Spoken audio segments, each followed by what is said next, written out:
yanlış bir təəssürat yaradıb. Hökumətin PR texnoloqları, troll ordusu, hökumətin güya güclü olması, İlham Əliyevin güya nüfuzlu olması ilə bağlı yanlış bir təəssürat yaradıb.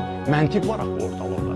Doğrudan özünə əmin olan, xalqdan dəstək ala biləcəyini düşünən bir siyasi lider necə ola bilər ki, rəqibinin partiyasını qərargahdan məhrum eləsin, özünü pasportdan məhrum eləsin, internetini kəssin, müavinlərini, müşavirlərini, köməkçisini, sürücüsünü, mühafizəçisini həbs eləsin, qaynını, əmisi oğlunu həbs eləsin, ailə üzvlərini işsiz qoysun, həmin o müxalifət partiyasının yüzlərlə üzvünü işdən çıxarsın. Təkcə son 5 ilin ərzində həmin o rəqib partiyanın 48 üzvünə qarşı cinayət çaşdırsın.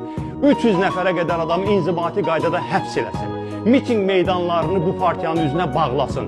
Televiziyanı, medianı bu partiyanın üzünə bağlasın.